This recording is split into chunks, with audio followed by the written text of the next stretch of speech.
Kawan masih di seputaran dataran tinggi Dieng. Kali ini kita berada di situs peninggalan sejarah yaitu berupa candi. Kita akan coba mereview, kita akan coba menggali informasi asal usul daripada candi ini dan candi-candi ini diberi nama apa aja. Kalau informasinya candi ini diberi nama tokoh-tokoh wayang. Kita masih berada di kawasan dataran tinggi Dieng, kawan. Ikuti terus channel kami.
Selamat sore Pak Budi, kebetulan saya nih dikunjungi oleh anggota DPRD. Wah, luar biasa. Untuk saat ini saya kenalkan dulu, nama saya sebagai pemandunya A.A. Wijaya dan saya dilahirkan di Kota Wisata Lembang, Jawa Barat. Saya jadi pemandu di sini baru 39 tahun dan alhamdulillah satu-satunya pemandu di Wonosobo yang pernah mendapat kesempatan belajar untuk pemandu wisata biologi dan budaya program UNESCO, Pak. Dan kalau Bapak dulu pernah melihat acara Silet Misteri RCTI dan Gapura, jelek-jelek begini saya pernah jadi aktor. Jadi Bapak sekarang ada di ketinggian 2093 meter dari atas permukaan laut. Nama Dieng ini berasal dari bahasa Sanskerta dari kata Ardi yang berarti gunung dan Hyang yang berarti surga. Jadi ini artinya Bapak datang ke surga. Tapi yang perlu Bapak ketahui bahwa objek wisata di dataran tinggi Dieng itu adalah 90% milik Kabupaten Banjarnegara dengan luasnya 1069,74 km persegi, 20 kecamatan, 266 desa, 12 kelurahan, dan semboyannya gilar-gilar, 9 aspek kehidupan rakyat, bersih, tertib, teratur, indah, aman, nyaman, tentram, sopan, dan sehat. Tetapi jalannya lebih enak lewat Wonosobo, Pak. Dan candi-candi di Dieng ini sebenarnya baru ditemukan di tahun 1814 oleh arkeolog Belanda Dr. Theodor van Erp dan H.C. Cornelius. Pada waktu ditemukan, seluruh candi ini masih tergenang air, Pak. Baru pada tahun 1856 dikeringkan oleh Dr. Van Kinsbergen dengan ditemukannya sebuah terowongan kuno di sebelah barat sana yang hingga kini dinamakan Gangseran Aswatama. Berdasarkan penelitian sebagian ahli, konon Candi di Dieng ini merupakan salah satu candi yang paling tua di Jawa Tengah yang dibangun oleh dinasti Sanjaya yang beragama Hindu. Hin artinya no dan Du artinya violence. Jadi Hindu itu artinya no violence doctrine yang pernah dilaksanakan dengan baik oleh Mahatma Gandhi. Kemudian pada prinsipnya candi ini dibagi 3, bawah, tengah, atas. Bawahnya disebut Burloka, dunia bawah, tempat manusia seperti sekarang kita ini hidup. Bagian badan candi dinamakan Buwarloka, artinya dunia tengah, tempat manusia yang telah disucikan. Dan bagian atas candi itulah yang disebut Swarloka, artinya dunianya para dewa. Jadi filosofinya manusia ini hidup, suatu saat mati, kalau akhlaknya baik, naiklah ke surga. Tetapi hal yang patut kita banggakan, saking cintanya nenek moyang kita kepada anak cucunya sampai akhir zaman nanti, maka di tiap relung candi dan di tiap pintu masuknya selalu dihias oleh kepala raksasa yang menyeramkan yang disebut Kala. Kala dalam agama Hindu adalah nama lain dari Siwa sebagai dewa perusak atau penghablur kalau di Bali. Tetapi dalam setiap bahasa, Kala itu artinya waktu, Pak. Jadi segala sesuatu di dunia ini termasuk harta, tahta, jabatan, dan wanita akan rusak. Salah satu faktor adalah waktu. Jikalau manusia itu salah menggunakan waktunya. Lost time can be won again. Waktu terluang tak akan pernah terulang. The best time will never comes twice. Waktu yang paling baik itu tidak akan pernah datang 2 kali.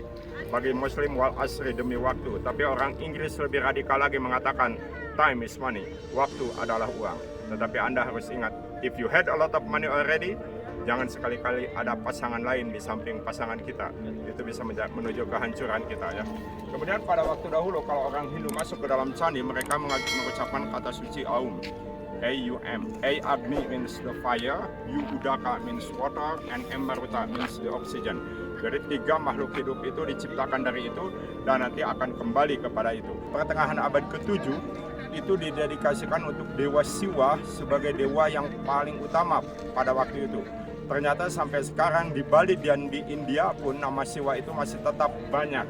Yang paling terkenal adalah Mahaguru. Maha artinya agung, guru artinya pengajar. Siwa pengajar bagi dunia dengan ajarannya yang terkenal yang disebut Dasa Sila. Dasa artinya 10, sila artinya aturan. 10 aturan hidup manusia menurut kacamata agama Hindu, yaitu ahimsa, not to kill, brahmacari, to lead a pure and godly life, satya, to be truthful and reliable, awiya waharika, not to quarrel or not to fight, asteya, not to steal, akroda, not to become angry, guru sukrosa, to love the religious teacher, soka, to purify one's mind and body, ahara lagawa, not too eager to eat and drink much, and the last one, apramada, which means to be faithful to one's duty. This code governing ethical and social behavior is upheld and interpreted by the priest. Tapi kalau di Islam, hendaklah engkau menghormati akan ibumu, ibumu, ibumu 3 kali baru bapak. Jadi kalau dipanggil oleh ibu harus dibiasakan siap. Kalau bagi yang Nasrani, respect your mother and your father so that you may live a long time in the land that I am giving you. Hendaklah engkau menghormati akan ibumu dan bapamu supaya tanah yang dijanjikan kelak akan diberikan padamu.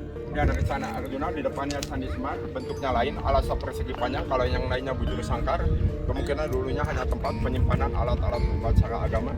Ya, kemudian Candi Arjuna, Semar, dan Gatut Kaca itu adalah yang paling tua. Kira-kira dibangunnya tahun 716 sampai 812 Masehi, Pak. Kemudian kita lihat satu-satunya candi di Dieng yang mempunyai relief Trimurti atau 3 dewa adalah hanya Candi Arjuna.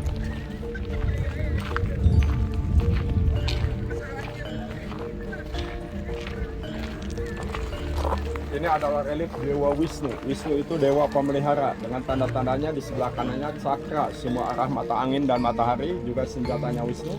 Di sebelah kirinya ada Camara, pemercik air suci. Di atas ada Apsara dan Apsari, para penari di surga yang lagi memberikan bunga kepadanya. Tapi mukanya telah hilang, entah kemana gerangannya. Jadi candi ini banyak sekali musuhnya, Pak. Musuh candi yang paling utama adalah bencana alam dan tangan jahil, termasuk sindikat pencurian purbakala. Musuh candi yang paling modern adalah wisatawan yang buang sampah sembarangan, termasuk puntung rokok dan lain sebagainya. Itu mengotori candi, musuh candi itu. Ini adalah Siwa Mahadewa, dewa yang paling tinggi di antara dewa-dewa yang lain. Dengan tanda-tandanya adalah 2 buah teratai besar, kemudian teratai kecilnya udah hilang 1.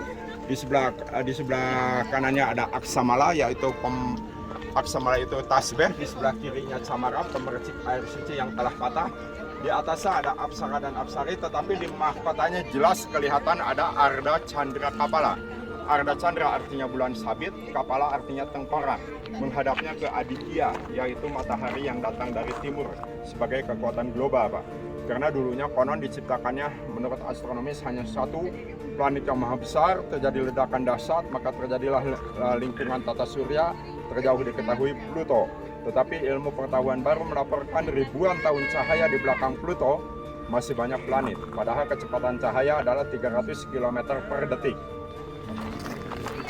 Akhirnya dapat ilmu banyak. Ini adalah Brahma dengan sikap tangannya yang disebut Anjali Mudra. Anjali artinya telapak tangan, Mudra artinya sikap. Dalam agama Hindu ada Brahma pencipta, kendaraannya angsa, Wisnu pemelihara, kendaraannya Garuda, Siwa perusak, kendaraannya sapi jantan. Ketiga dewa itu disebut God, G-O-D. G for Brahma, generator, O for Wisnu, operator, D for Siwa, destroyer. Tetapi kalau menurut Profesor Dr. Veronica Ayen dalam bukunya Indian Mythology, Hamilton London 1988, dengan nomor ISBN-nya International Standard Book Number 0600342859, cerita tentang Brahma itu demikian. Brahma was born in one head only. He acquired 4 more heads in order not to lose sight of the female partners that he had created. Tetapi Siwa sangat murka, maka dipotong oleh Siwa tinggal 4. Saya doakan Bapak banyak rezeki yang berkah. Suatu saat kalau datang ke London, jangan lupa mampir di British Museum di London untuk melihat patung Brahma dengan 5 muka yang sangat indah di seluruh dunia, dan di atas angsa hasil curian dari India. Kita lanjut ke Candi Bukmadewa. Kemudian di tanda masuk Candi Bukmadewa ini dihias oleh Simha. Simha itu artinya singa, tapi yang satunya ini telah patah sehingga kelihatannya seperti kodok, Pak. Tapi dalam agama Hindu ada yang disebut Narasimha Awatara. Nara manusia, Simha singa, Awatara penjelmaan. Penjelmaan Wisnu yang keempat. Cerita singkatnya adalah demikian. Suatu saat surga loka itu didatangi oleh seorang raksasa yang sangat sakti, namanya Hiranyakasipu. Semua dewa dan dewi sangat ketakutan dan mereka datang ke Wisnu untuk minta bantuan. Wisnu meditasi dan dapat ilham bahwa raksasa itu sudah tidak mungkin lagi bisa dikalahkan di siang ataupun di malam hari, baik oleh manusia ataupun oleh binatang. Karena Wisnu sangat cerdas, maka langsung menjadikan dirinya setengah singa dan setengah manusia dan membunuh raksasa itu di antara siang dan malam. Bagaimanapun juga seorang laki-laki menjadi suami, menurut falsafah Jawa, hidupnya tidak akan bahagia kalau istrinya tidak 4. Setuju nggak Bapak? Nggak setuju? Pengertiannya gini Pak. Pengertiannya? Bapak punya istri kan? Nah, istri Bapak itu satu-satunya. Tapi dia harus punya suami 4 Pak. Bapaknya itu suaminya Bapak. Bagi ibu, Bapak adalah satu-satunya, tidak pernah ada yang lain. Maka beliau harus menjadi istri Bapak yang pertama.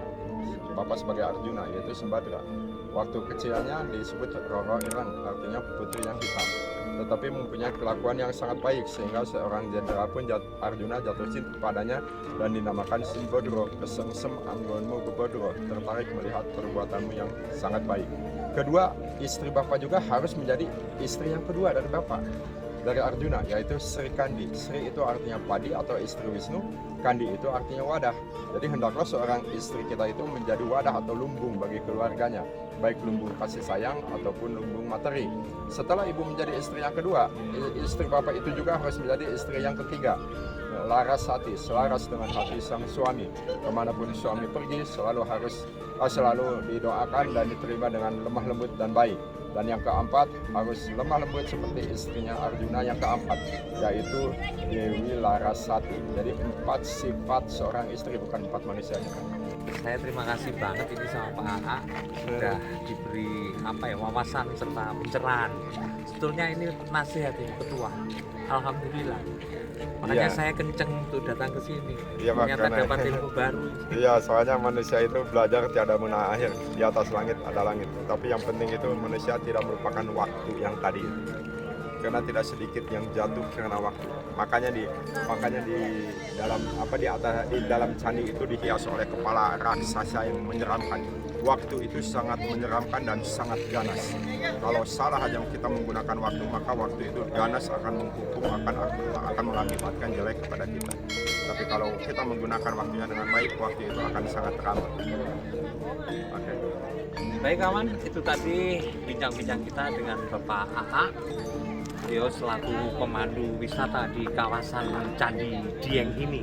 Dan semoga apa yang dijelaskan oleh beliau, petuah beliau, pesan-pesan beliau, nasihat beliau, alhamdulillah kita bersyukur bisa ketemu Bapak AA di kesempatan sore hari ini. Baik, terima kasih. Itu tadi yang bisa kami sampaikan. Semoga apa yang kami sampaikan ini bisa bermanfaat buat kalian semua. Tetap berbuat baik dan selalu tebarkan kebaikan. Terima kasih. Saya Budi Susila Jaya undur diri. Wassalamualaikum warahmatullahi wabarakatuh.